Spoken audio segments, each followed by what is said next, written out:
Good morning students. आज मैं हमारे हिंदी के टॉपिक रस के बारे में बताऊंगी। कविता को पढ़ने से जिस आनंद की अनुभूति होती है उसे रस कहते हैं। रस हमारे काव्य की आत्मा है। रसों के आधार भाव हैं।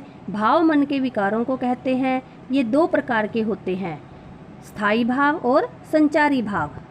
स्थायी भाव क्या होते हैं? देखिए, रस रूप में पुष्ट होने वाला तथा संपूर्ण प्रसंग में व्याप्त रहने वाला भाव स्थायी भाव कहलाता है।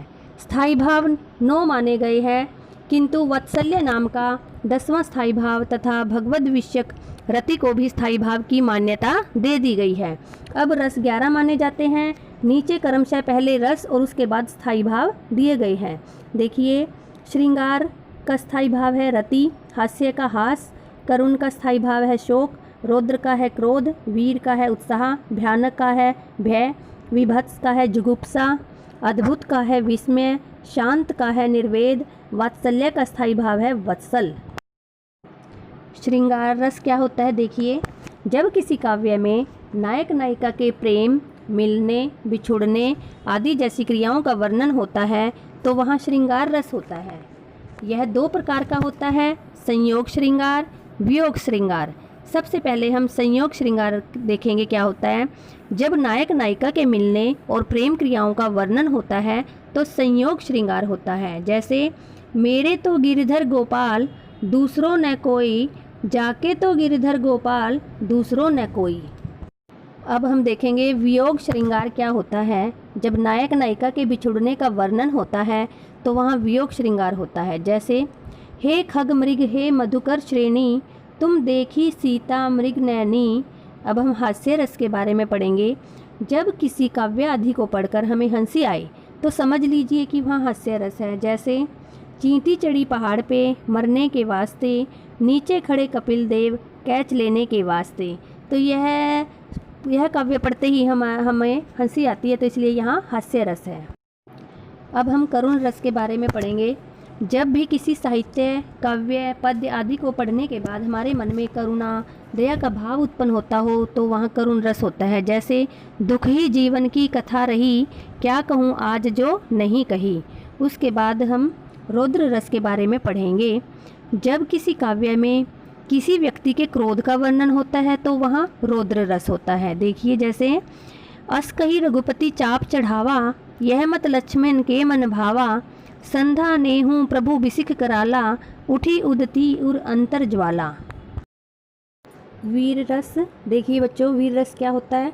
जब किसी काव्य में किसी की वीरता का वर्णन होता है तो वहाँ वीर रस होता है। उदाहरण देखिए, चमक उठी सन 57 में वो तलवार पुरानी थी, बूंदे लोहर बोलों के मुँह हमने सुनी कहानी थी, खूब लड़ी मर्दानी वो तो झांसी वाली रानी थी। इसमें रानी लक्ष्मीबाई की वीरता का वर्णन किया गया है। अब हम भयानक रस के बारे में पढ़ेंगे कि भयानक रस क्या होता है। जब भी किसी काव्य को पढ़कर मन में डर उत्पन्न हो या काव्य में किसी के कार्य से किसी के भयभीत होने का वर्णन हो तो वहाँ भयानक रस होता है। उदाहरण देखिए, लंका की सेना कपि के गर्जन रव से कांप गई, हनुमान के भीषण दर्शन से विनाश ही भांप गई। इसमें भयानक रस का वर्णन किया गया है। आगे देखिए, विभत्स रस। विभत्स यानी घृणा। जब भी किसी काव्य को पढ़कर मन में घृणा अर्थात नफरत आए तो विभत्स रस होता है।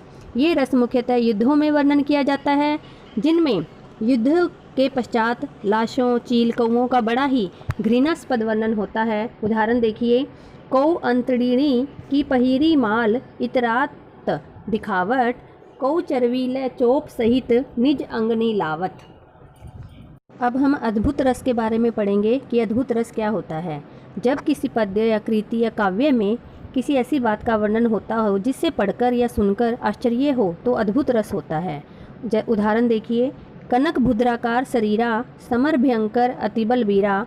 यह काव्य पढ़कर हमें अद्भुत या आश्चर्य होता है, इसलिए यहाँ अद्भुत रस है। अगला देखिए, शांत रस। जब कभी ऐसे कार्यों को पढ़कर मन में असीम शांति एवं दुनिया से मोह खत्म होने का भाव उत्पन्न होता है तो वहाँ शांत रस होता है। जैसे, मेरो मन अनंत सुख पावे, जैसे उड़ी जहाज को पंछी फिर जहाज पे आवे। तो इसमें शांत रस है। अब हम वात्सल्य रस के बारे में पढ़ेंगे कि वात्सल्य रस क्या होता है। जब काव्य में किसी की बाल लीलाओं या किसी के बचपन का वर्णन होता है तो वहाँ पर वात्सल्य रस होता है। सूरदास ने जिन पदों में श्री कृष्ण की बाल लीलाओं का वर्णन किया है उनमें वात्सल्य रस है। जैसे मैया मोरी दाऊ ने बहुत खिजायो, मोसो कहत मोल की लिन्हो, तू जसुमती कब जायो। इसमें यहाँ प्रेम रस का वर्णन किया गया है। आगे देखिए भक्ति रस क्या होता है। जहाँ ईश्वर के प्रति श्रद्धा और प्रेम का भाव हो वहाँ भक्ति रस होता है।